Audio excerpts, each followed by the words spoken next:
Hey everyone, welcome to this episode of Mowen the Lawn podcast. I'm here with Owen, as always, and our special guest Andrew. Andrew, what's the most pain you've ever been in? I was in this gym once, doing this drill. Like a gymnasium? Yeah, doing a drill called, Randy Moss. After the football player? Yeah, just go deep and Sure. Went up for it, the disc that is, and then came down, and my knee went in two different directions. And that was probably the most The two directions it's not supposed to go. No, not the two opposite directions. And that was probably the most pain I've been in. I can see how that would be painful. Owen?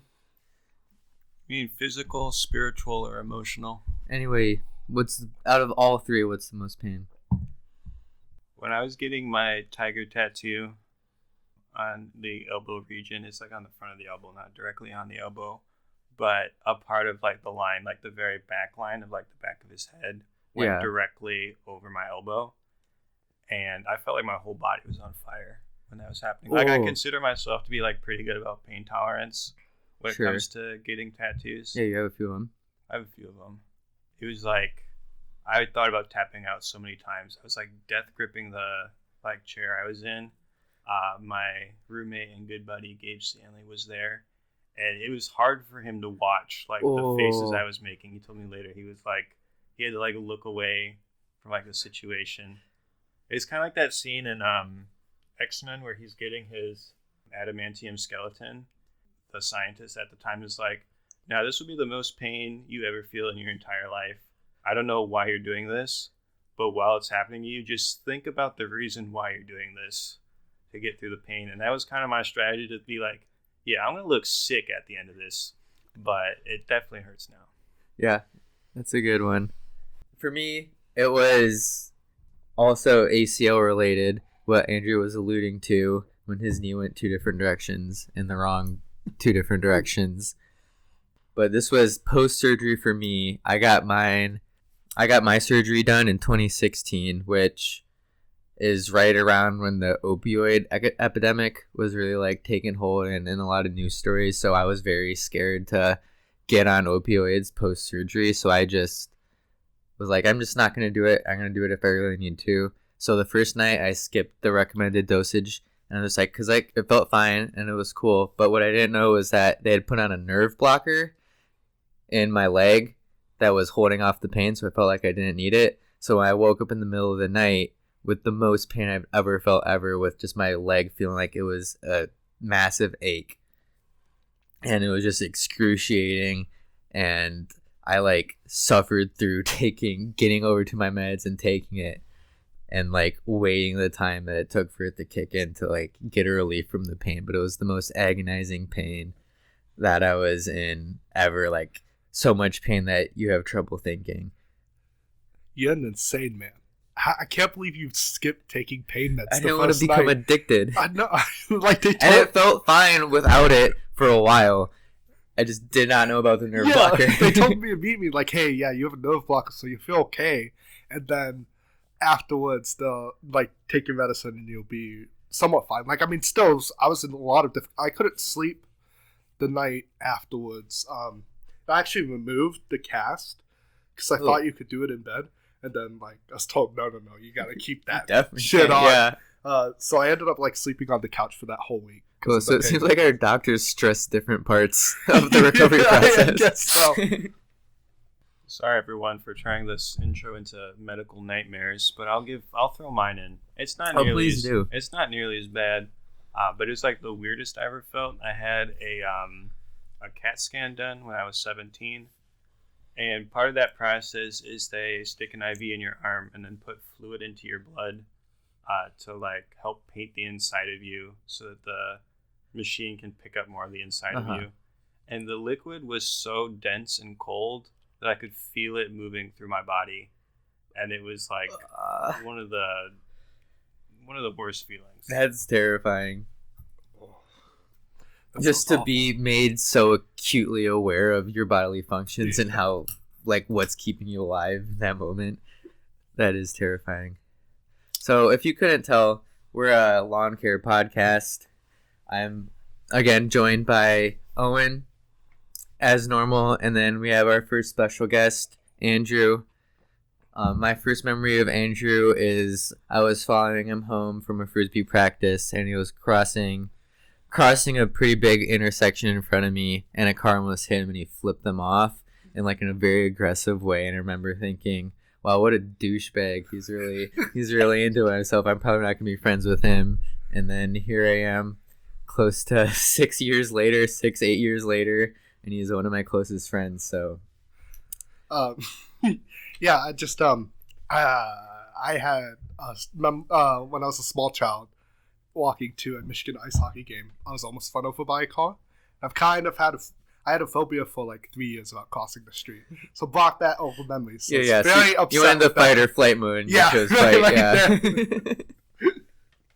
My first memory of you was first ever frisbee practice, and I was tossing with him. And I had spoken to the captains previously about like throwing and stuff. And I had this weird thing where I threw flicks with my right hand and backhands with my left hand, which for those of you that don't play frisbee is incorrect. You're supposed to use the same hand for both of those throws, and it's kind of weird if you don't, and not optimal. So their solution was, well, you've already got like a solid left-handed backhand. You should just learn a lefty flick, and you'll be like really good your whole frisbee career. Mm-hmm. So I was tossing with Andu, and he was like trying to teach me how to use my left hand for the first time in my entire life, and was really struggling with it because I'm not actually left-handed. And then I was like, let me just try with my right hand. Like, I do have a righty flick. And he's like, why don't you just do that all the time? Like, what if I've like wasted the last 15 minutes? Like, is this a prank? And I was like, I don't know how to explain it. That brought back memories. I've forgotten all about that until you just said it. And I do remember being like, wait, you already can throw a flick righty? Why am I doing left-handed? What's going on here? But we're very excited to have Andrew on. He's been a good friend of ours for a while. So we'll start off asking Andrew what his lawn care tip is. So what you need to do, right, is you need to get these shoes that have huge spikes on them, like a bunch of spikes. Like ice climbing shoes? Yeah, kind of, but like, do you remember like the SpongeBob SquarePants movie when the bounty hunter's about to kill them and the spikes pop out? Uh-huh. That's what you need. You need those shoes. Okay. You put them on, and then your dad tells you to go stomp on the lawn for the next 3 hours, and that's what I did. Oh, for aeration. Aeration, yeah. Oh. Yeah, so I had these big old spiked shoes and was just stepping on the lawn for 3 hours. Your tip is to have a child. Yes. Put them in spiked SpongeBob shoes and have them force them to walk around the yard for 8 hours. Exactly.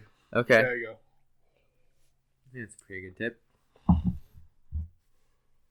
My tip is much less serious than that. I was going to say that the average American lawn is the most irrigated crop in the United States, and we should get a hold of that. Maybe don't water your lawn as much. Mm-hmm. If your grass dies, maybe it was just meant to be. And your neighbor's grass is probably also dying, so it was meant to be too. Yeah, I think a perennially green lawn is so 1950s, and that I think you should just let your lawn do what it does, not waste water in the summer to make it look green. Just let your lawn be a lawn. Maybe not even overuse fertilizers. Let the natural weeds and natural plants take over. Good for pollinators. It's a great tip. I also can't tell you the number of times as a pedestrian I've walked by one of those lawns and the sprinkler isn't quite aligned properly and will just like sideswipe you as you're walking with like little warning. A lot of watered cement over the summertime. I'll tell you that much. My tip is a winter-specific tip. It's that investing in good boots and a good car is a lot easier than shoveling your driveway and your sidewalk. Every time it snows, just if you have good ice-proof boots, you can walk over the ice. And if you have a car that can get out of the driveway regardless of whether or not it's shoveled or not, you're good to go. So what would be the price of good boots plus a good car together? A lot easier than getting up every morning before work and shoveling your driveway.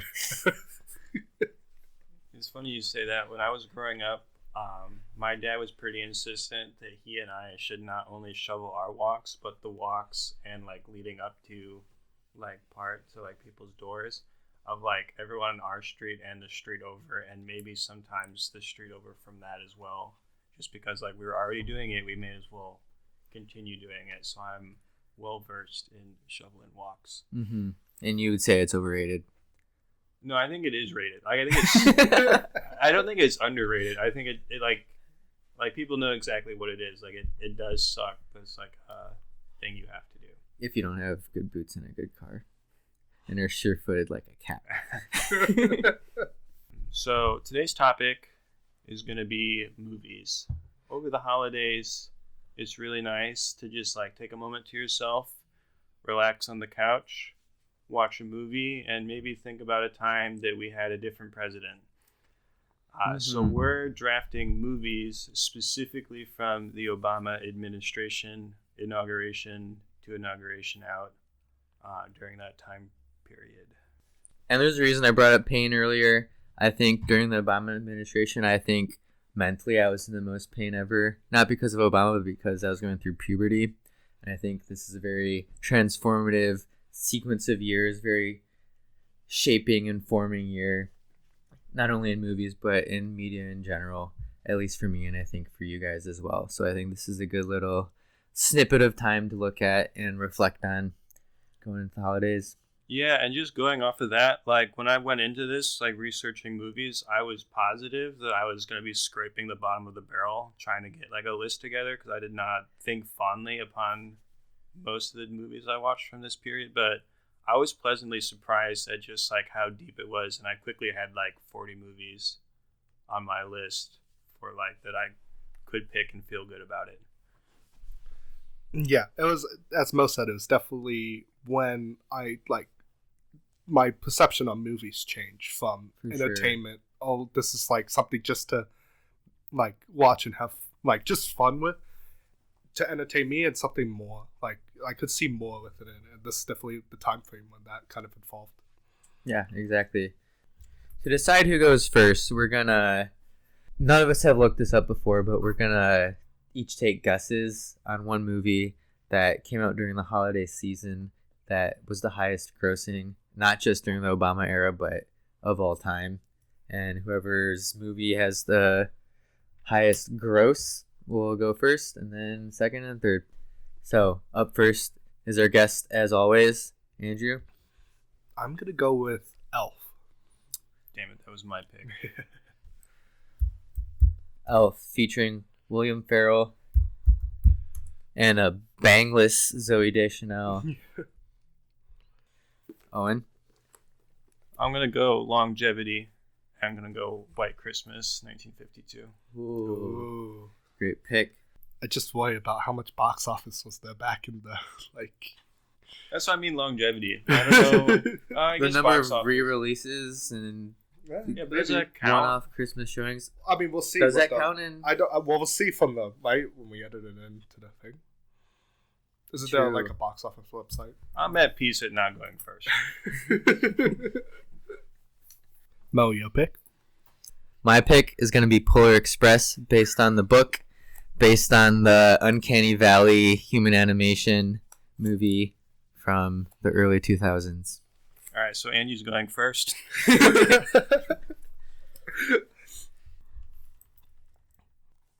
So, after a quick Bing search, converting for inflation, putting White Christmas into $2003, because Elf, Andrew's pick, came out in 2003, and Polar Express, my pick, came out in 2004, just to make things even.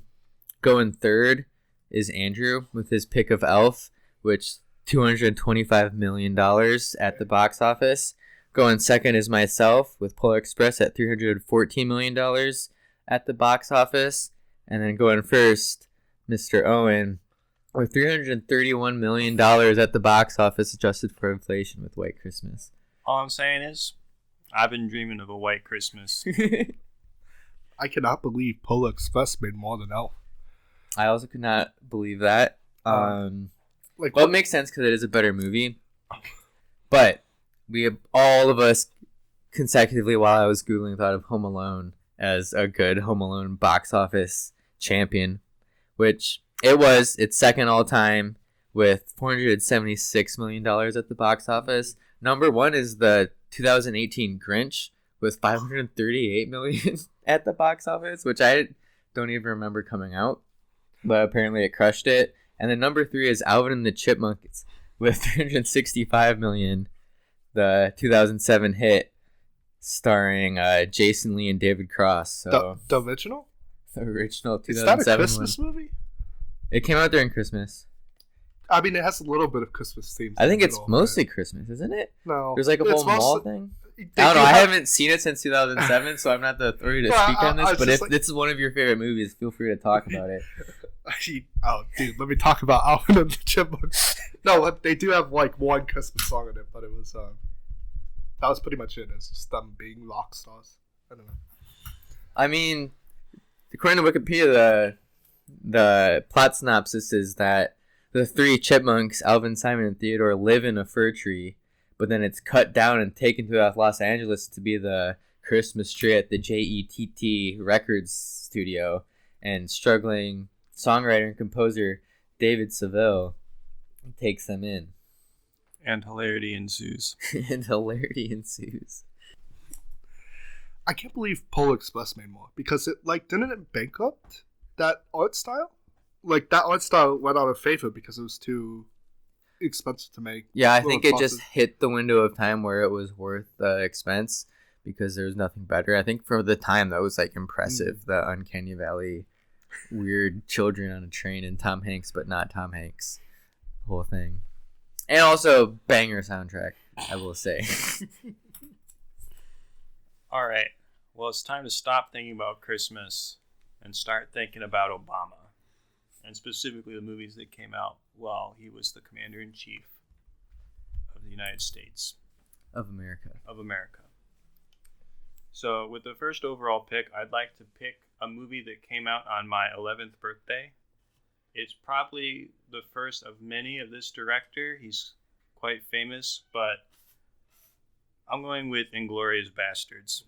Again, I drafted a list of 40 movies, and I looked at that 40 movies, and to decide my first pick, I was like, which movie would I watch right now? And it was Inglourious Basterds. I think it's maybe the best or second best dialogue out of any movie I've ever seen.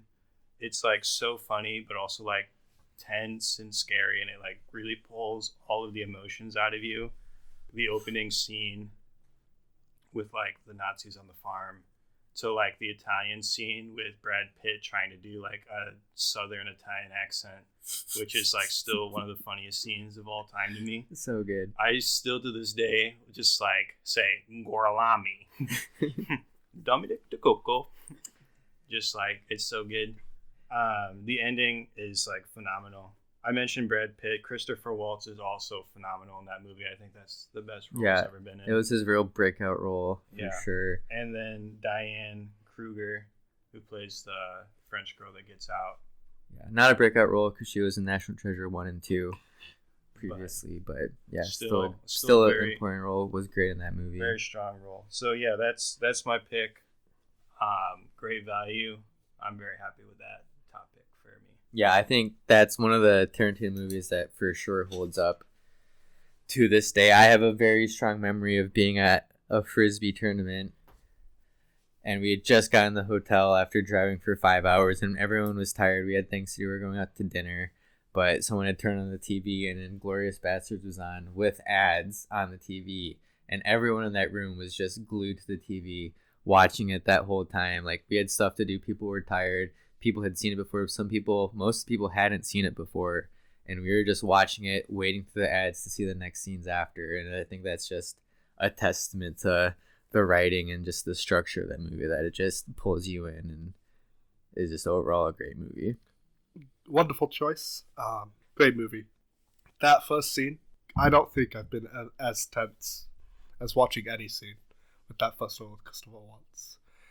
Interrogation scene there. That was just, I mean, that's the first scene and it blows you away, and then it just, and the ending. I think it plays on expectations with what happens at the end. I think it, without giving too much away, I think the ending does a really good job of like exalting all that tension that's built up through the movie in like a creative way as like a twist, because it is kind of a true story, but like heavily exaggerated. Historical fiction. Yeah, Like, I think it does a good job of like paying homage to the story while still being creative and fun with it. But yeah, like as Mo said, I've never like watched that movie with someone and they were not like completely entranced by it. So yeah, that's the top pick. for my number one pick, I'm gonna go with a movie that one of my favorite movies from this era, and probably one of my favorite movies of all time, and that's gonna be 2013's Drinking Buddies, which is a movie with Jake Johnson, Olivia Wilde, and Anna Kendrick. It's on the mumblecore spectrum where a lot of the dialogue is improvised, like they had an idea for a script, but a lot of the movie is just the actors interacting with each other, and I think that lends to the movie feeling very genuine and like real conversation. I watched it once with our friend Sophie, and she said it feels like I'm eavesdropping, and I think that's exactly why I love the movie, because it's just very real, very raw. The interactions aren't necessarily funny or for what you expect from a movie, but it feels real, and it feels like you're interacting with the characters and you're getting like a genuine read on what the characters want. And I just think the way everyone interacts with each other in the story of the movie, and spoilers, but I think of this as a rom-com. Everyone I've showed it to doesn't think it's a rom-com, but there's a lot of rom and there's a lot of com in this movie. And it's one of those movies where the two people where you want to get together don't get together in the end. And that's my favorite, like, niche sort of rom-com genre, is where they just don't get together in the end. And this is like the biggest, or like the most raw feeling example of one of those movies, and that's why I love it so much. I was gonna say, when you showed this to me, like when we watched it, it was like, it just felt like you put a camera down in. It takes place mostly in the brewery. It like seems like you just put a camera down in there, and you watched like four people go about their lives. And you're right, but I think like with the ending you said, I feel like it's a lot more realistic than the storybook. Yeah, because it's not like it's not how life goes. No, that's not how life goes, and it's yeah, good choice. I haven't seen this movie, but it's on my short list now. Yeah, I'll show it to you right now. We can pause the podcast. Actually, the unfiltered reactions. I'm just going to hold a microphone and just like react to the movie. So keep in mind, this podcast is going to be 2 hours longer than you thought it was going to be, but... Also, you did pitch this to me as a rom-com. Because it is.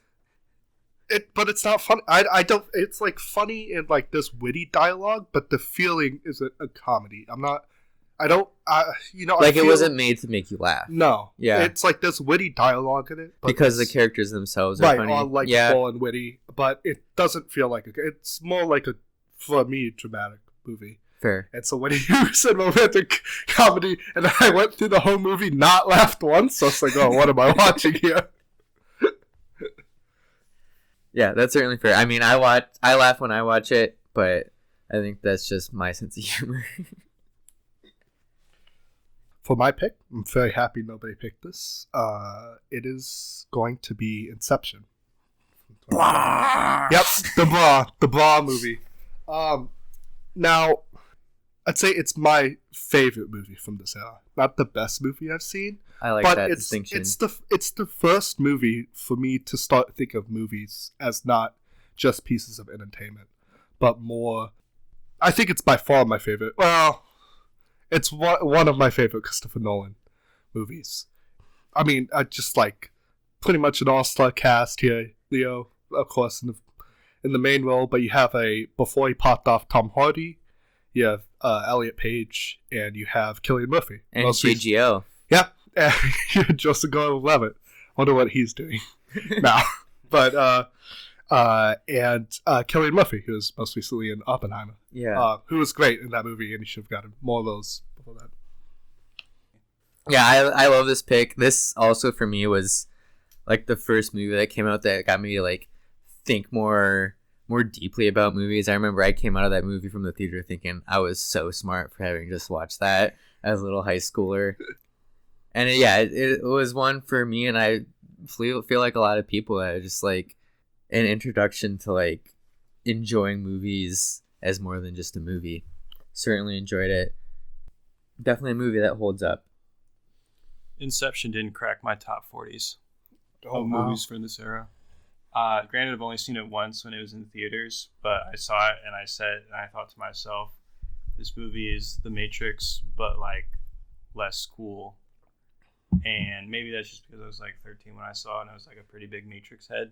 But I like saw it, thought it was like The Matrix and didn't have any like tricks of its own, and then didn't give it a second thought. Fair enough. It definitely, like, when I say it holds up as like an action, like, fun, good score, good acting movie, but like as a whole, like, big picture, kind of weird plot, not fully closed. The plot does, like, it sort of kind of doesn't make sense in a lot of times, but it's also I feel that calling it a Matrix reclone, which is your 13-year-old self, I know I'm not saying that now, it's a little I don't really see it that way. It's so weird, and like to have such a high budget movie, like I can't think of many directors who could be like pitch an idea of, hey, why don't we go into dreams to plant an idea about selling a company, right? Like to like a big budget thing.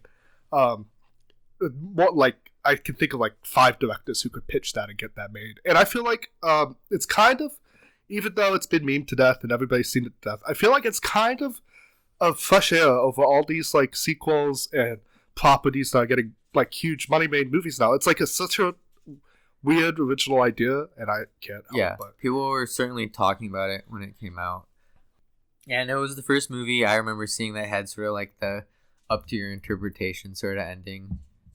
Yeah, I think it definitely deserves a rewatch. Also, just hearing you guys talk about it, spinning top scene kind of speaks to me a lot because I'm a person that struggles with I suffer from sleep paralysis from time to time, and so I've had like moments where I'm like both asleep and not asleep and not sure which one I am in the moment, and so I like kind of relate to the spinning top moment, and maybe everyone has to some extent where they're not quite sure in the moment.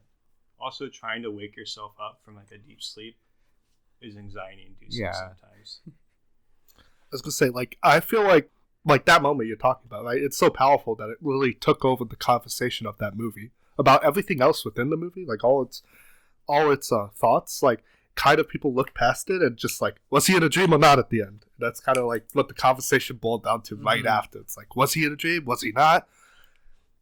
But yeah, so that was my first pick.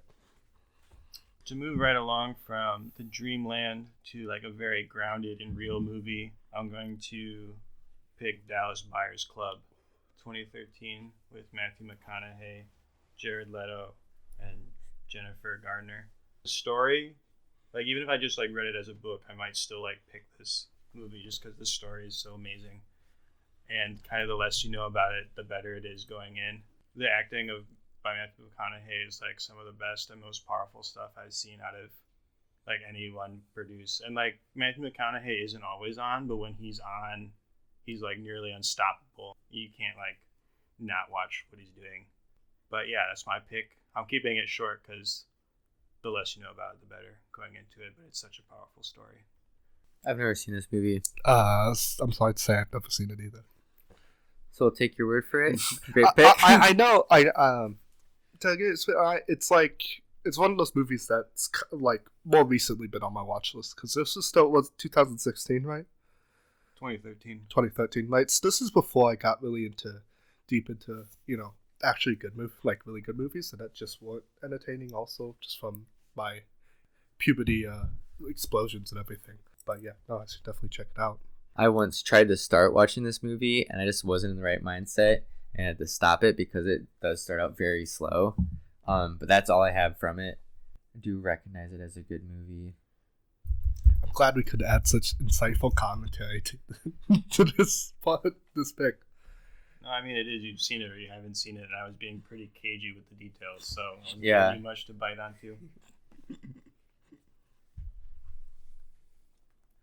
So moving on, my next pick is going to be a movie that usually isn't in a genre that I like fully appreciate, It's gonna be an action movie, and I'm gonna go with Edge of Tomorrow from 2014, featuring Tom Cruise and Emily Blunt. It's just a movie I like unintentionally have seen multiple times, just because it's always a good watch. It's always a good time. I think the action sequences are done very well. The individual character stories are also just fun to follow, especially with the structure. For those that haven't seen it, it's sort of like a Groundhog Day situation where Tom Cruise gets a parasite and can like relive time after he dies. And also I feel like a lot of the marketing for it and the poster and the name make it seem like it's just going to be like your run-of-the-mill, cheesy, not much depth action movie. But once you get into the movie, there's like so much more to it, and it feels like more than just like a movie theater thriller. It was absolutely on my list for consideration of this.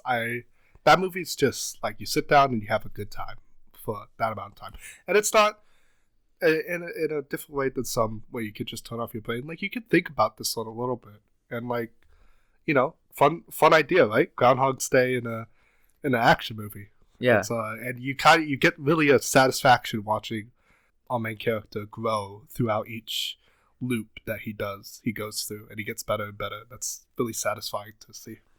I saw this movie in theaters twice because I liked it so much, and I dragged my mom along at least once. She didn't watch it with me, but I made her drop me off at the movie theater so I could see it again. Yeah, it's very video game-esque in a way that not many movies can replicate, even when they try really, really hard. Or an interesting twist on Groundhog's Day and turning it more into a nightmare scenario. I guess Groundhog's Day was already kind of a nightmare scenario, but like a much more violent nightmare, let's just say. Mm-hmm. For sure. Great movie. All right, for my next pick, I am going to pick The Grand Budapest Hotel by Wes Anderson. I mean, it's I think pretty quintessential Wes Anderson. I think he's kind of in more recent years been like getting it down to science, but I feel like this one's the perfect balance between like having a little like a lot of that and still like having like a really filled in world. Like I feel like maybe it's gone a touch too far into making it really artsy in recent years. Agree. But I just feel like it's the perfect like Wes Anderson film. Yeah, there are definitely people out there that are like hardline, like all Wes Anderson movies are exactly the same. And I just want to say those people are right, that all Wes Anderson movies are the same. But this is definitely the cream of the crop, and you're not going to do any better than this one. I think visually this movie is beautiful. Like there's always like that Wes Anderson polish, but like just all the different environments they go to and the different colors that come with it. It's like very easy on the eyes. The dialogue just flows naturally, and the characters are compelling and interesting, which made me really enjoy this movie. This was high up on my board as well. Yeah, I think this is one of my favorite Wes Andersons for sure. And I think I haven't seen this since it came out in the theater, but there's like multiple eras, right, that they explore in the film, and I think that's what makes it unique as a Wes Anderson, because like he gets like the stylistic cues of each like era that it's filmed in, and like he changes like the format, and I think that like adds a different level of like a different dynamic level to the film that I think is really fun to watch and makes it stand out from his other work. Yeah, to build off that point, it's not present day, but I think 2000s era. It's like 1960s and then 1920s. I think it's it somewhere around there. But he's like you go from a very vibrant, like it's the height of the peak of this hotel, and then you go into like dingy and everything's kind of like that yellow, and it's like run down and everything, and then you go to where it doesn't even exist anymore.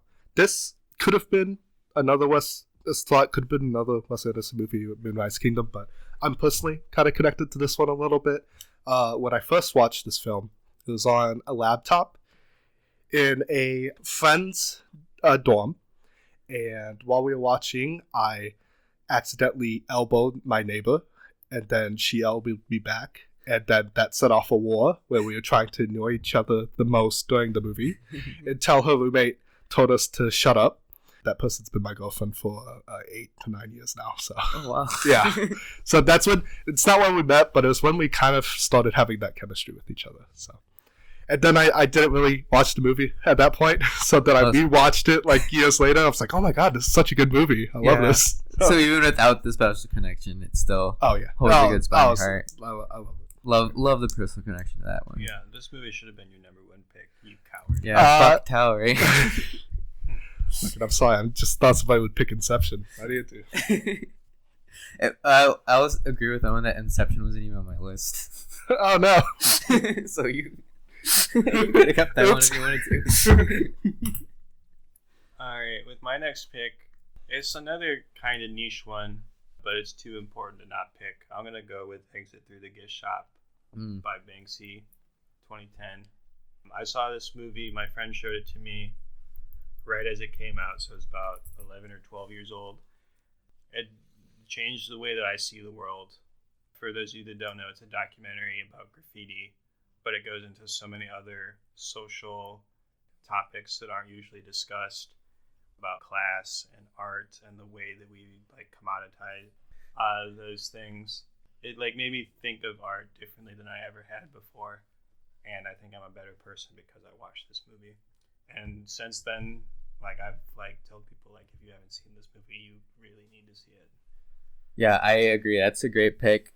Sort of like Inception for me, this was a bit of a coming of age movie for me, where I was just like, it was the first real documentary that I could really like connect or like envision the story, and it wasn't just like about sharks or about the Industrial Revolution. It was like something that was unique but very interesting and something I could connect with, and I think that sort of opened the world of all these like niche documentaries that are out there for me. And I agree, it's a great pick, especially for the time.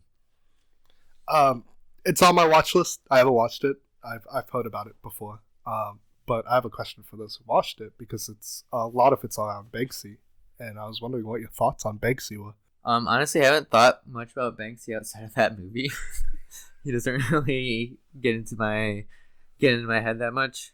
Same way. Like, Banksy is more of just like an idea than a person. Yeah. To me, and I haven't kept up since watching the documentary with him as much as I should. Yeah, and I think that's partially that documentary. Like, yeah, like Banksy's just like attached to the name, right? Mm-hmm. Like there's not anything special about him. It's just like he's created this sort of following and sort of public image that it is what it is, and it's not really much more than that. I'm gonna go with another personal pick and something pretty niche. I'm gonna go with the Chris Rock movie from 2014 called Top 5.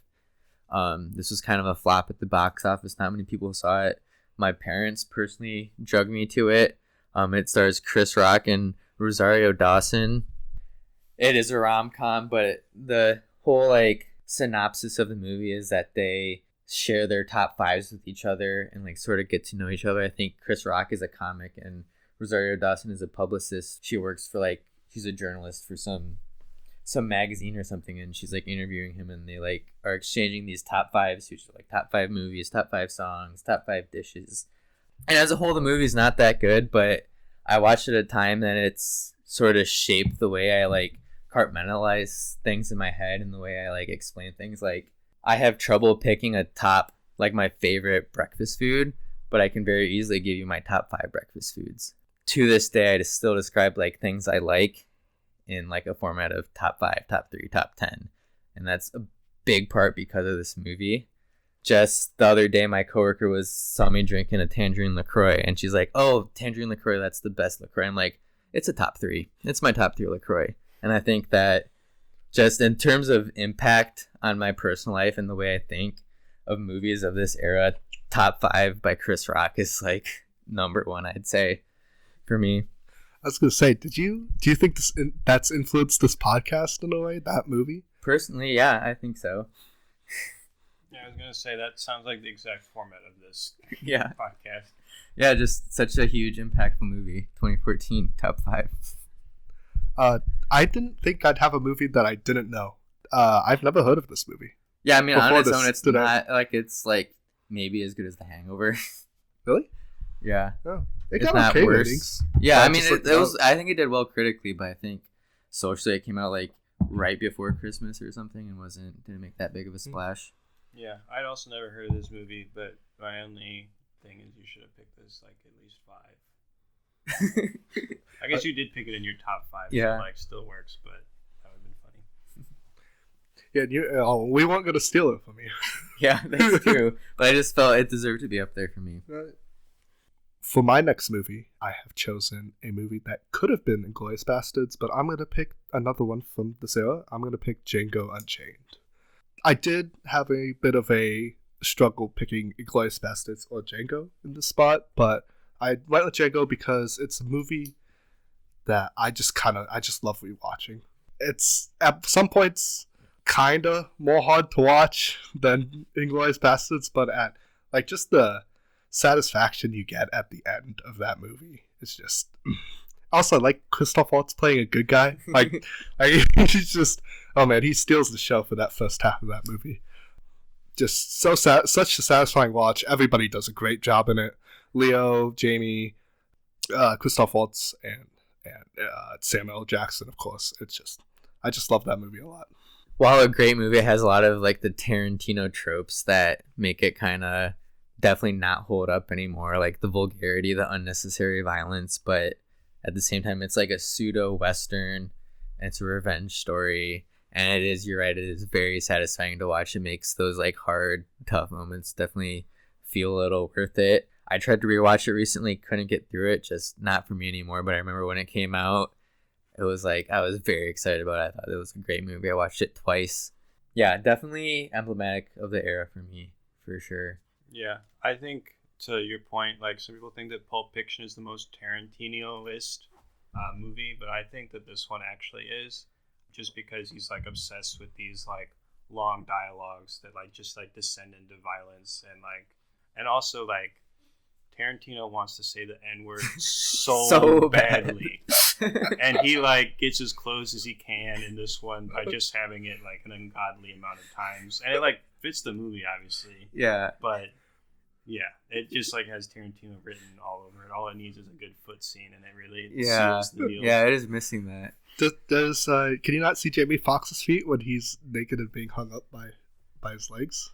Oh, true. I don't know. It's not explicitly a foot scene though. To your point, Mo, I do skip forward through some of that movie when I rewatch it because it's hard to watch, but man, they do give it their all. And just like the over the top action scenes, like the blood squirts they have are nowhere near realistic, but it just adds like to the gravitas of that movie. For sure. Like the Tarantino like 12-year-old wet dream directing style. Yeah. It's just it feeds into that so much. And like also the score, like you got Ennio Morricone to like do some of it, which like fits in with like the Western, old school spaghetti Western tropes, which I think is just makes it really fun. I'd also like to say lynching mob scene is still like super funny with Jonah Hill and I forgot about that part. And that scene also sneaks up on me every time I watch it.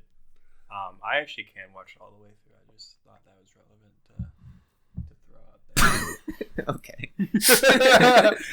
All right, tough guy. All right, with my next pick, again, I feel like this is like a very opposite pick to what Andrew did. I'm going to go The Wind Rises by Miyazaki, February 21st, 2014. This is not my favorite Miyazaki film. It probably isn't even in my like top 5, as Mo is just alluding to. But my God, does this man not miss? And it's the best Miyazaki film of this era. The English dub is surprisingly good. He gets a good set of cast to do the English dub. I think it's watchable, whichever one is your preference between subs and dubs. It's got planes, it's got love, it's complex, but it's like still simple enough that like you can watch it all the way through without feeling too lost in it. Biographical and tells a beautiful story. Soundtrack is phenomenal. Art scenes, all the different planes flying around is phenomenal. It's just a great all around movie. Yeah, love this pick. This is my favorite Miyazaki Studio Ghibli movie. I just love it so much. It's his first like foray into like the real world. It's about World War II and the designer of the Mitsubishi Zero. But I think this is just such a special movie. It like incorporates the troubles of war and like sort of like Oppenheimer did this year with like the mix of like science and the excitement of technological progression with also like the detrimental human death negativities of war. I think it really gets to that well, along with the love story is great, and then just as an art piece as a whole, like the entire like Foley work and sound design of the movie is all done a cappella, like with one person's mouth. Like all the plane noises, all the wind noises. There's an earthquake that happens early on with like a big fire. That's all done with human mouth. I think it just feeds into like just what makes a Miyazaki movie great, and I love this movie. I feel upset because I think you like this movie more than I do, and I've stolen the pick for you, and it still counts as mine. No, that's fair. I forgot that this movie came out during this era, which is why I didn't pick it. If you knew, would you have picked it? Yeah, it would have been my top 3, I think.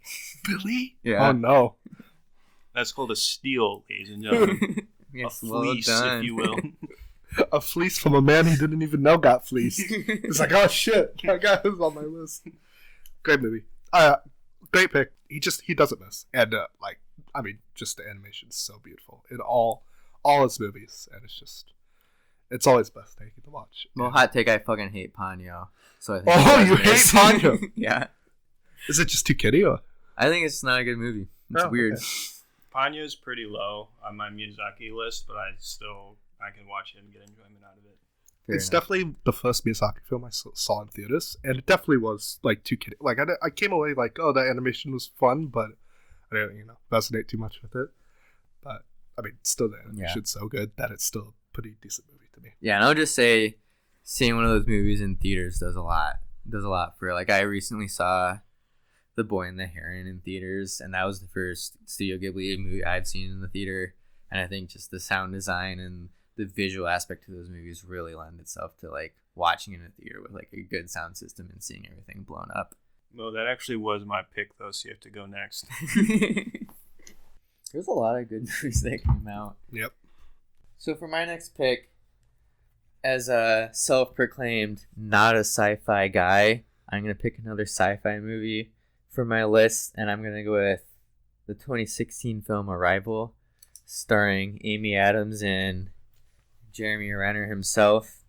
I also haven't seen this since I first watched it, but I remember just full on enjoying it, not expecting what I got from it. It's a sci-fi movie, but it's not an action movie, which I really enjoy. They sort of just let you sit in the scope of things, the introductory of an alien species and the mystery of trying to communicate with them. And I think Amy Adams does awesome in this as a little standalone sci-fi movie. It's such a good one. Was definitely on my list to be considered for top 10. It's a great movie. It's definitely kind of slower, but the director. You knew?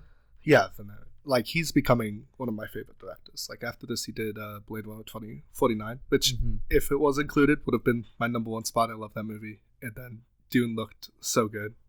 Part 1. Great choice. Somebody listening to this is going to be very upset with that pick, and I am very happy to hear the reaction to that. I haven't seen this one, but I've heard a lot about it. It's always been kind of on my radar, but never fully watched it. Without spoiling anything, how do you feel about the ending? Are you talking about the one-liner? The Jeremy Renner? No. Just the what happens. I remember it not being as satisfactory as I wanted it to be, but I also remember thinking that it fit with the movie. I think it definitely that's the whole thesis of the movie is that ending. It's and just it like well. Yeah, it's not. I won't give it away, but yeah. Well, yeah, no, but we don't want to. It works. It works for the movie. Yeah, I think very well. And I think that also goes along with my expectations for the movie when I was watching it the first time. Just like this sci-fi alien movie, like it's gonna be this whole thing, but it is what it is, and that I think that's what makes it great. Yeah. No, I don't think there's really, I guess, one scene of like violence and that's it. Like the whole movie is just, conversations and everything. Good choice. All right, for my next pick, going from my up-and-coming, nearly favorite director to my favorite director right time, David Fincher, I'm going with Gone Girl. On Fincher, it's probably like my third or fourth favorite Fincher movie, but it's just, he knows so well. Like, the direction in this movie turns like a pretty decent book into like such an outstanding movie. Like, he really elevates source material. Like, I don't think he has a writing credit on any of his movies. Like, he just takes source material and just like elevates it to the next level. Like just the conversation, the way the camera moves, it's so good. And this movie goes like has a classic like middle of the act go what's going on. It's so good. Ben Affleck does a great job. NPH, Rosamund Pike. Yeah, Tyler Perry. Yeah, my God, he's like Tyler Perry. Not a great director. Like he nailed that role. He crushed that role. Oh my God, so good. I don't think it's my top 3 David Fincher, but talking about Django Unchained being a Tarantino film, this is a Fincher film. Yeah. It's a ride for sure, and it definitely feels like one, and I think, yeah, that's a solid pick. Yeah. I just want to say my favorite Ben Affleck role. I know that's probably an unpopular opinion, but I think that's my favorite role he's done. Is it? What would be a popular opinion? Maybe his Batman one. Or Really? You think? Good Will Hunting. Oh, yeah, there you go, the Hunting. No, but I love him in this. He's great in this. He plays that character. It's kind of spoiler getting into his character. But he plays that character so well. Yeah. Just... Yeah, good pick. All right, we reached the halfway point. To recap, Owen has Inglourious Bastards, Dallas Buyers Club, Exit Through the Gift Shop, and the sleeper pick of the night, Wind Rises. Mo has Drinking Buddies, Edge of Tomorrow, Top 5, and Arrival. Andrew has Inception, Grand Budapest Hotel, Django Unchained, and Gone Girl. Also, for those of you keeping track at home, we've had 4 first-term movies and 8 second-term movies. Whoa. So, Thanks, Obama. Okay, so for pick number 5, I'm going to go with a movie that I always accidentally look up whenever I'm trying to access Google Drive, and that is the movie Drive with Ryan Gosling. Mm-hmm. A real human being. September 16th, 2011. I don't know. I just think that, like, all of the extra stuff with this movie is, like, so masterfully done, and it really shows, like, the talent that goes into, like, the outfits, the way that, like, extras move across, and the shot angles, and all of that is, you wouldn't think of it as what makes or breaks the movie, but it absolutely does in this one. I think the pacing is fantastically done. I think it's like an art house movie, but also like an action racer, and it's also a crime movie, and it's also a love drama, and there's like something to find for anyone. Ryan Gosling is amazing in this movie, and I didn't go into it really knowing anything at all, but I've been like moderately obsessed with that movie ever since I saw it. So my 5th pick is Drive. Yeah, I love this movie. You really said what I love about this movie is that it is like phenomenally paced. Just like it's not too fast, and it feels slow. It keeps your attention the whole time, and it rolls, and it's a ride. And what fun you gonna get in there? It really takes you by the wheel. You gotta fasten your seatbelts when you're watching this one. Make sure you go over the speed limit. It's a good movie, and I think also, if we're talking about era appropriate, this one's a real one. Just sort of the blending of a good character story with a good action plot as well. And it also, as a lover of 80 movies, as a lover of 80s music and like synth pop, this movie really like kickstarted the 80s revival of the mid-10s, sort of that synth pop of the late 10s as a whole, the sort of reflection on the 80s. I think this movie was a real road jumping point for that. It just shows how many different roles Ryan Gosling can play, like how good an actor he is. I have to say I've tried watching this movie twice, and I think I got through it once and I don't remember it. I need to, like, it's still on my watch list because I know I've watched it through and I just forgot it immediately. So I need to, like, I've heard like all these great things about it. Like I need to just sit down and be in the right mindset, I think, to watch it. But good pick. For my next pick, I'm gonna go with our friend Wesley Anderson and a movie that Andrew alluded to earlier. I'm gonna go with Moonrise Kingdom. I think personally this is my favorite Wes Anderson. I think it's just such a simple but fun story. Visually, of course, just a good watch, and another one of those movies that I watched as a teen that really sort of flicked the switch on me and sort of like learning to like really appreciate movies. And I think it's just a beautiful story that stands well and is just a good movie as a whole. I saw this movie with my mom at the State Theater in Ann Arbor, which is already like a very like artsy location to watch like a very artsy movie. And when we got out, the only thing I remember seeing my mom was like, this movie is really weird, and I can't really describe why I feel that way, but it is like weird and different.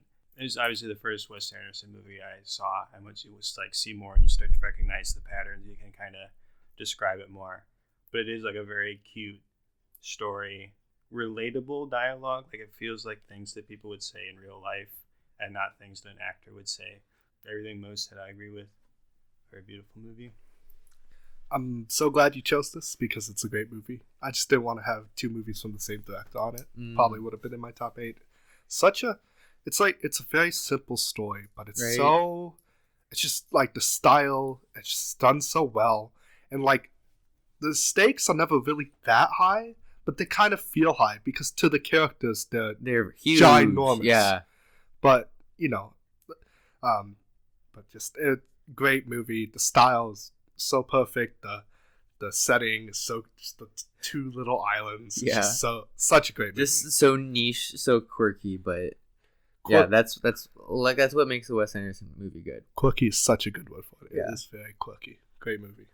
All right, for my 5th choice, I am choosing this movie because it has convinced me that the certain actor is an absolute psychopath, and no other performance can convince me otherwise.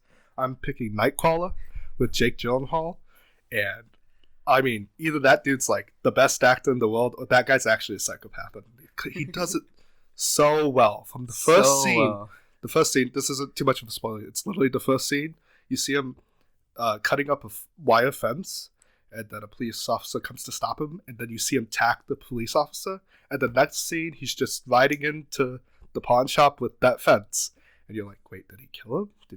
What happened? And like, the more and more you learn about him, the more and more like it's just like, the more and more you get to like understand like this character more. I agree with like it's honestly unlike any other acting performance you'll ever see.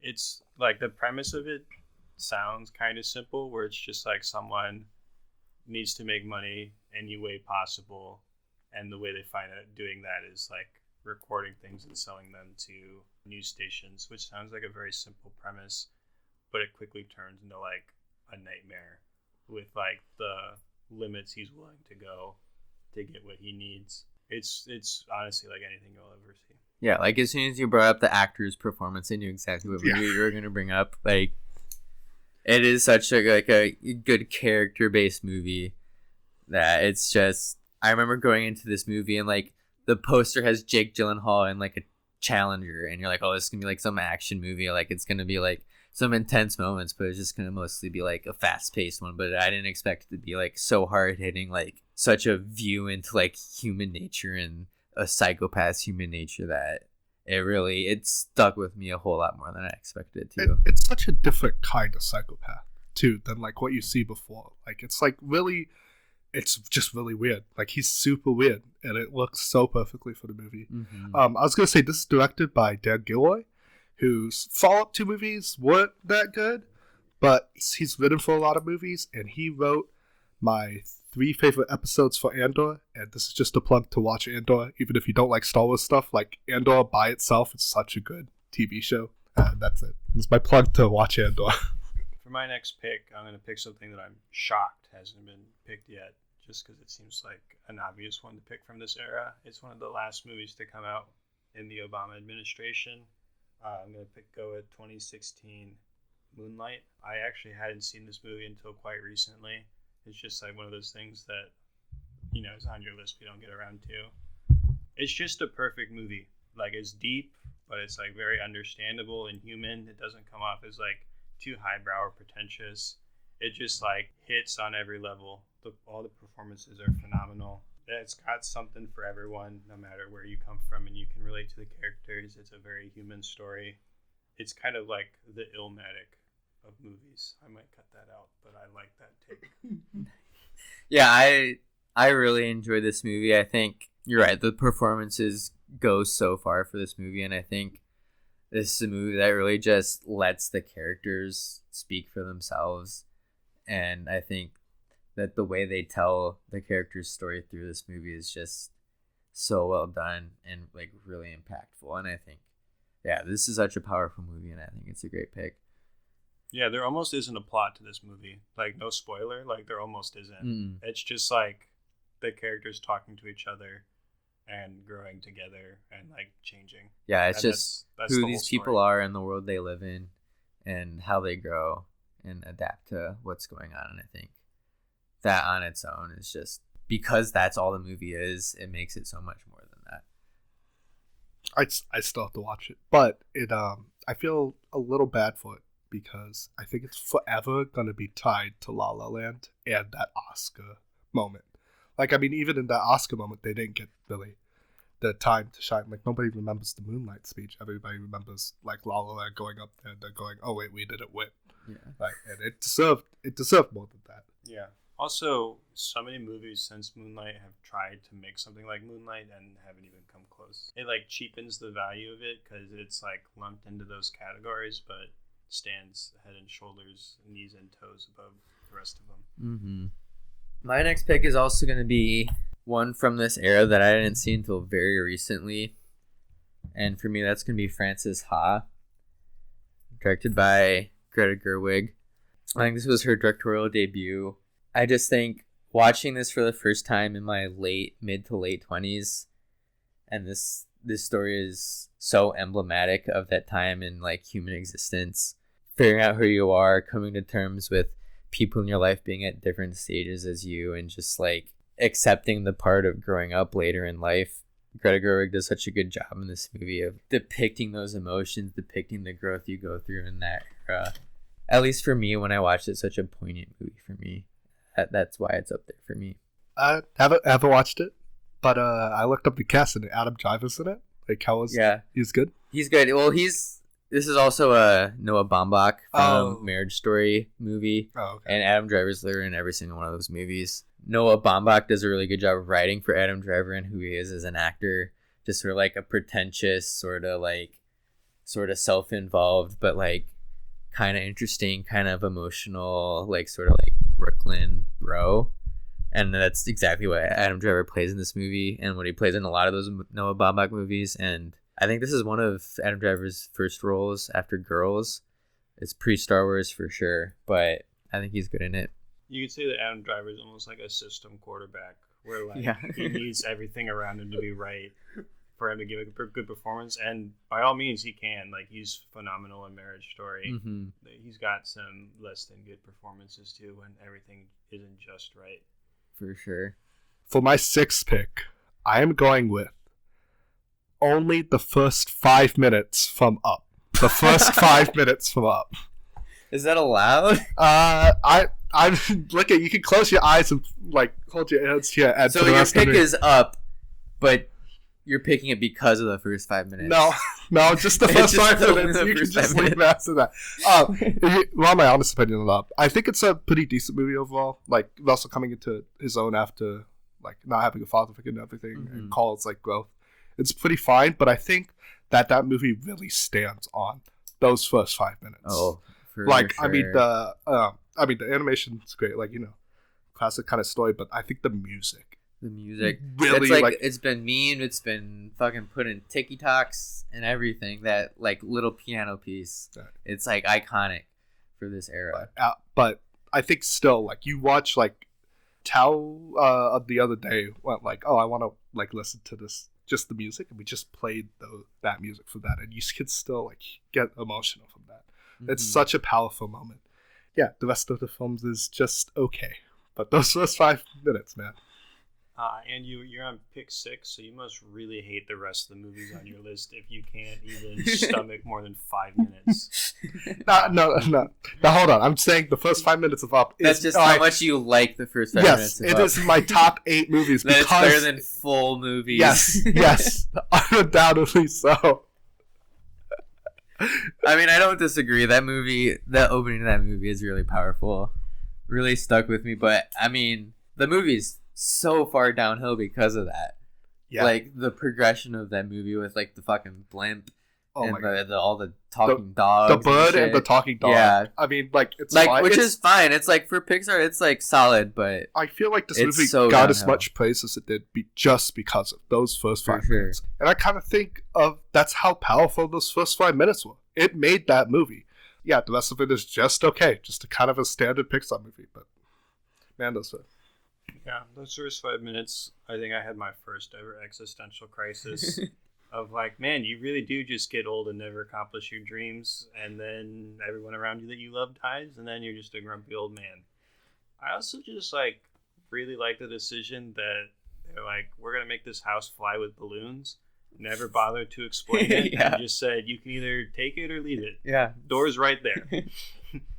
And that's just how they went about it. And like everyone, it takes like 2 seconds to be like, no, you can't make a house fly with balloons. But Yeah. you just like have to accept that that's the premise of the movie.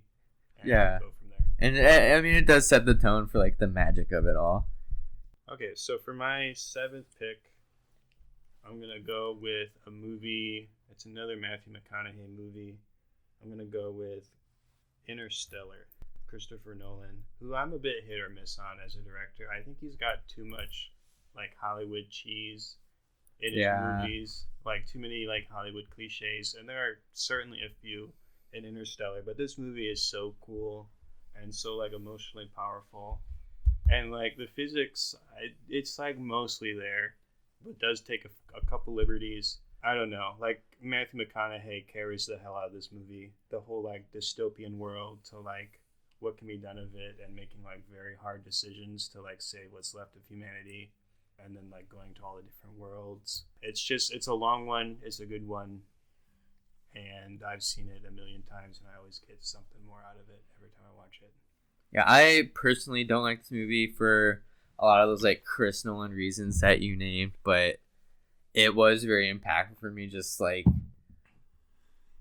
the sort of human problems that come up when you're dealing with these sort of things. And then that scene where Matthew McConaughey is like watching the video of his kid's age is like, that's an iconic scene and a very impactful scene, and I think stands outside of this movie as just being really, really well done.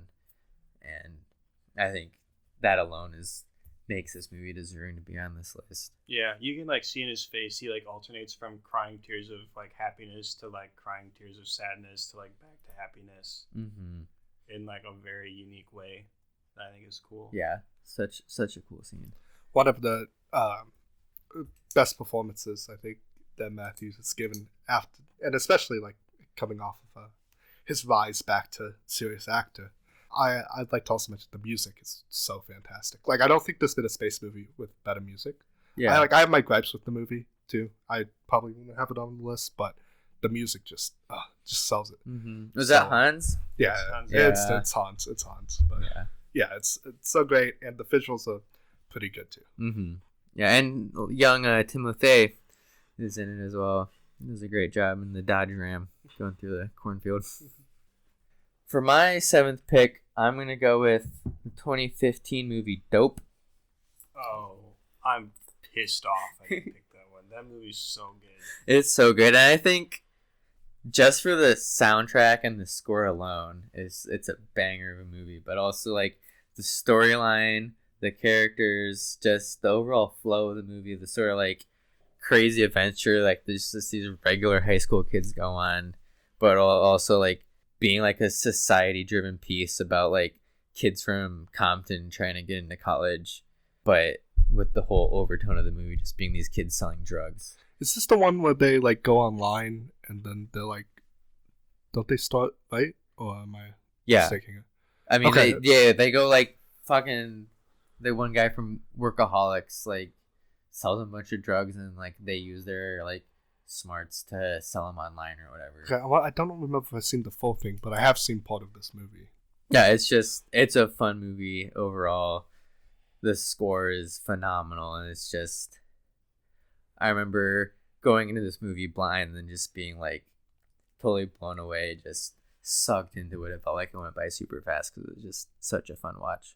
Yeah, this one easily could have cracked my top 4. It's a real Wind Rises moment for me. You guys traded. How do you feel about that trade? Wind Rises for Dope. I'll take it. I mean, did you know Dope came out in this era? Probably. I don't know. I didn't do enough scouting. Yeah, fair enough. Fair enough. Same could be said about me for Wind Rises. I think I can get more than just Dope out of you for Wind Rises, though. I think I can get a couple other future. Yeah, I'd take some cash considerations for sure. I'm going to make a last minute switch up with my order, and I'm going to pick something because a little bit of a companion piece to Owen's pick. I'm going to pick La La Land. I just, another great Ryan Gosling performance. I mean, the music is so infectious. Like, I could still listen to those songs on, like, Spotify or anything. Just the kind of, the vibe of just a beautiful LA that does not exist, you know? And just how storybook it's, like, cinematography is, and the music and everything, and it takes you to, like, an older time of, like, you know, a movie with semi-little conflict, and then it slaps that upside the head with, like, a pretty devastating story.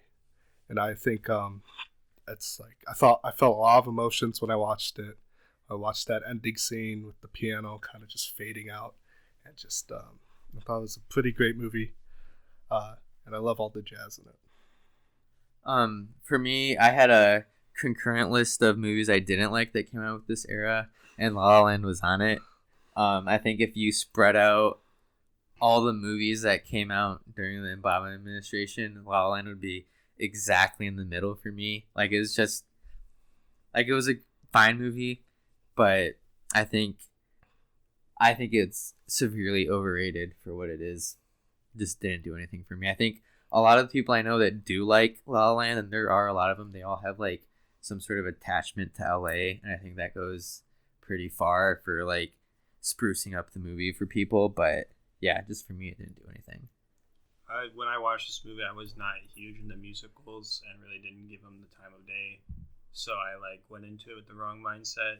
And I still thought it was, like, okay. I kind of thought Ryan Gosling was a fish out of water and wasn't his strongest role, or, like, the environment where he thrives the best.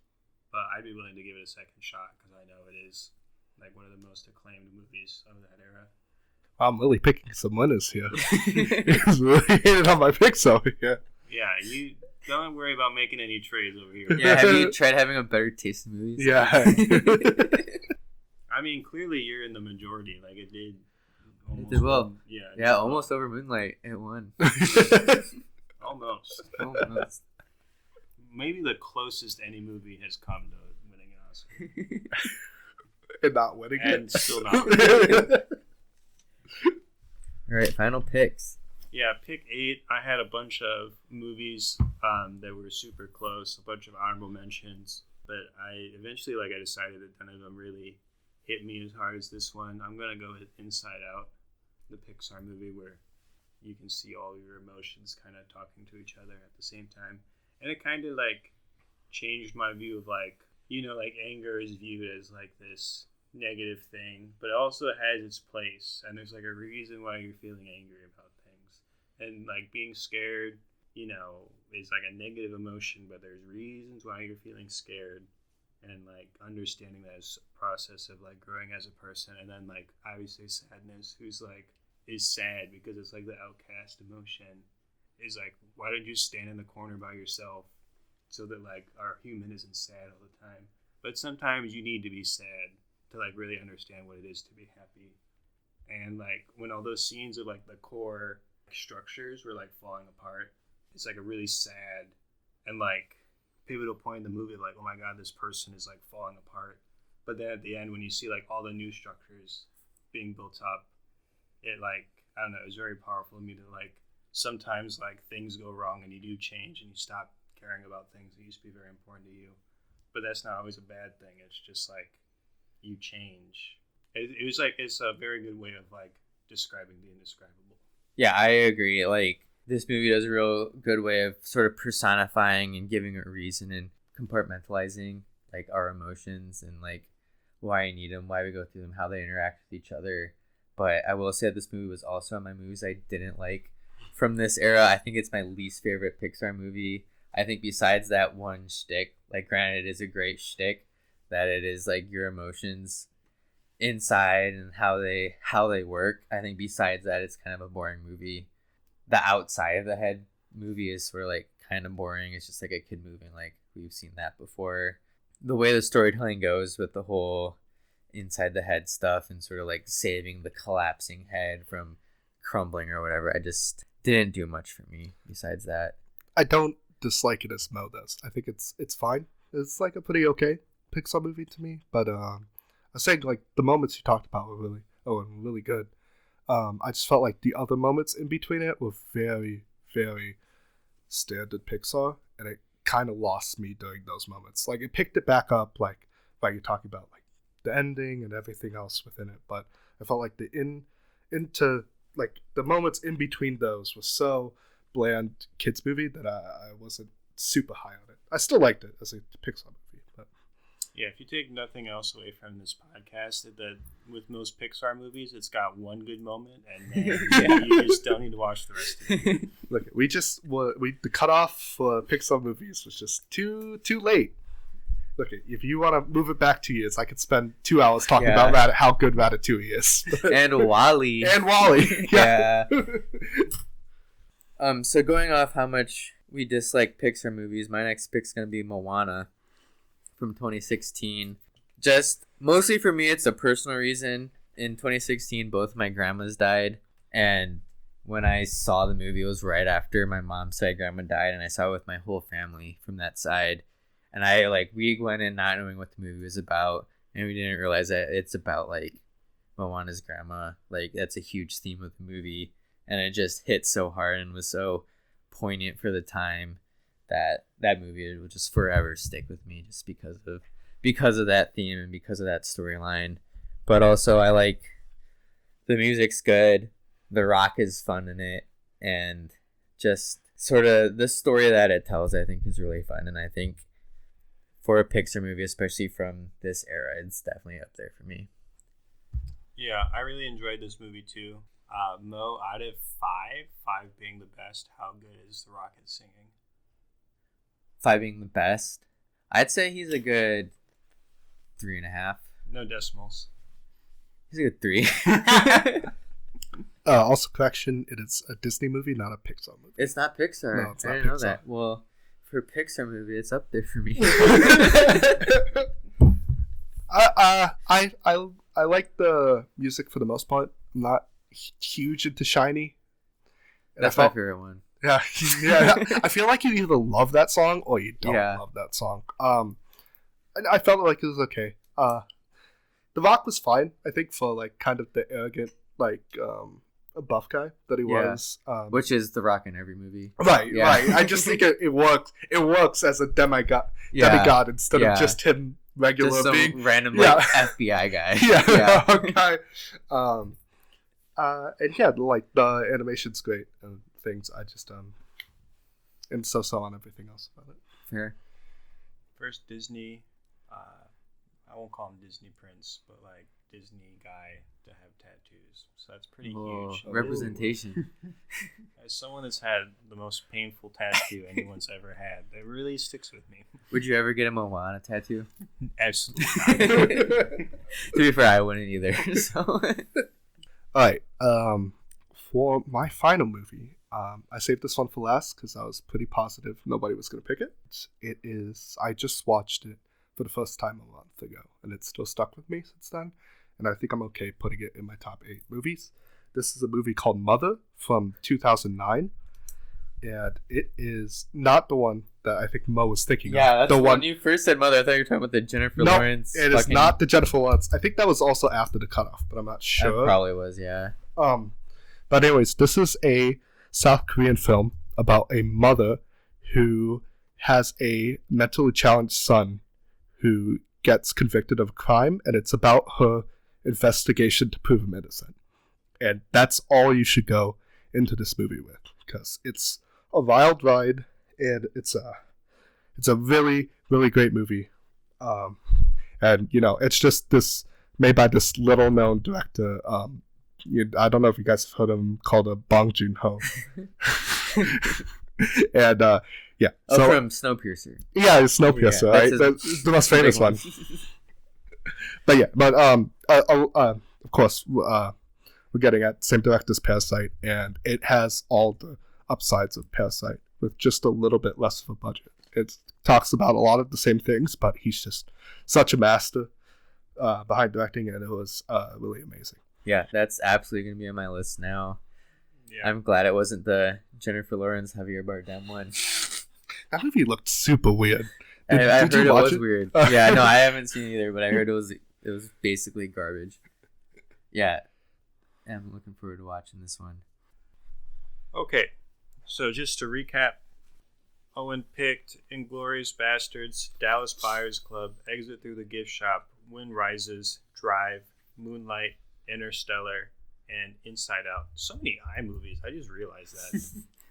Mo had Drinking Buddies, Edge of Tomorrow, Top 5, Arrival, Moonrise Kingdom, Francis Ha, Dope, and Moana. And you had Inception, Grand Budapest Hotel, Django Unchained, Gone Girl, Nightcrawler, Up, La La Land, and Mother. I like to clarify the first 5 minutes of Up only. The whole movie. Especially the ending. That looks okay. Yeah, True. we're gonna do some honorable mentions now. These are ones that either just barely were outside of the barriers, we couldn't pick them, or we couldn't pick them because there were not enough picks and too many good movies. Mo, do you want to kick us off? Yeah, I'll start with a movie that's just out of the era, and that's gonna be Get Out from Jordan Peele. It came out the winter of 2017, and I think that's just such a good movie. So poignant when it came out. A couple others for me are Swiss Army Man from 2016, which is also by the Daniels, who did Everything Everywhere All at Once. Great movie. And then I'm gonna go with About Time, which is a rom-com, sort of sci-fi rom-com with Rachel McAdams and Donald Gleason, who I think a lot of us know from the Star Wars movies, but I think it's just really feels like a movie that's so much more, and I really enjoyed that one. Okay, so for my 3 movies, I'm just gonna pick from the list that I had because I have so many that I just want to say. But I'm gonna pick my first one, How to Train Your Dragon, and its sequel. I think are both great movies, great animated movies. It kind of like put DreamWorks for me back on. Oh, they can make like really good movies too, and That's not Shrek. Right, that's not Shrek. Then another one I had was I'm gonna go with the documentary Blackfish about SeaWorld. That I really that would have been number 9. That would have been number 9 for me if we did like any after that. Sure, like that's such a like that documentary is like, oh fuck, I'm never going to SeaWorld again. Like after that, it's just so heartbreaking watching that one. My last one is I'm gonna go with 3 Idiots, an Indian movie, and it is just it's just so good. It's such a just fun movie. It has a lot of Bollywood kind of like trappings, but even because of that, it just elevates the movie a lot, and it's just so much fun. It's just such a fun I've heard movie of this movie. Yeah. It's been on my list too. Yeah. Also, shout out 3 Idiots. That was my number 9 pick as well. It's got like a lot of different emotions going on, and it's very, very good. Also, How to Train Your Dragon. Yeah. Good movie.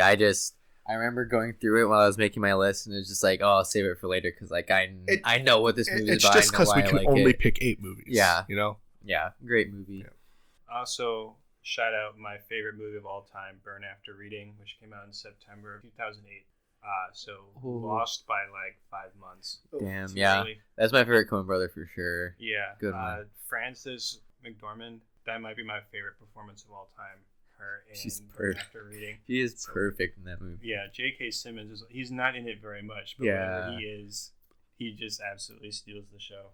Another honorable mention, Mad Max Fury Road. Yep. I didn't include it because I already had too many movies that were similar to it, and it just wasn't as good as the other ones, but fantastic movie. I remember watching it in theaters when I was like in high school, and then I went to my high school English class, so my teacher was also into movies, and I was like, oh dude, I just saw Mad Max Fury Road. It was awesome. He's like, oh yeah, it's one of the best feminist movies in our generation. And I was like, what? And then like I like grew up a little bit and I watched it again. I was like, oh, it kind of is when you're in high school and you watch it for the first time. Yeah, it's about the explosion and the hot rods and the and like it does work from that obviously, but it is it's definitely elevates that movie. That was definitely my number 10 after Blackfish. Like Mad Max, such a good movie. I mean, and the way they did all the practical effects and everything, it just adds so much to that movie. And you're right, I didn't pick it because I had too many movies similar in tone to it, and I just don't want to add another one to it. Yeah, and my last one is a French movie called Intouchables. It's about a like very rich man who's like in a wheelchair. I think he's a quadriplegic. He can't use his arms either, so he's like very like stuck to his like bed in his wheelchair, and he's like looking for a new person to like carry him around, and everyone is like another like very protective, stuffy handler, and then he gets like this most eccentric, like outgoing person that interviews just like for the heck of it. I don't know. It's about them growing together as they work together and they like help each other out and become lifelong friends. So if you haven't checked out that one, I would. Yeah, I'd put that on for sure. I've heard about it. It's definitely on my watch list. I just haven't. Yeah. My watch list is like 50 movies long. It's just like it's hard to get through all of them. But something that won't be on any of our watch lists is now we have a dishonorable mention.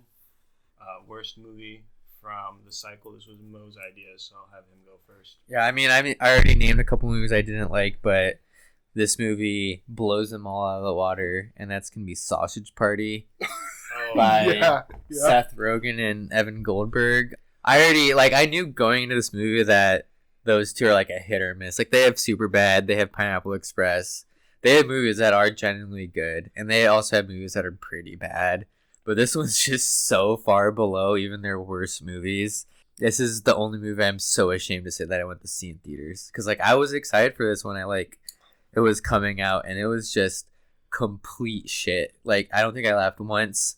The story didn't capture me at all. All the characters sucked. There's funny people in this movie. There's Kristen Wiig, Michael Cera, James Franco, Danny McBride, Craig Robinson, Nick Kroll, like all people I consider as funny people, like I was along with Seth Rogen and Evan Goldberg, but this movie is just didn't hit once, complete embarrassment, shouldn't be saved for future generations. Yeah, what's the Pets movie that just came out recently where they're trying to get home?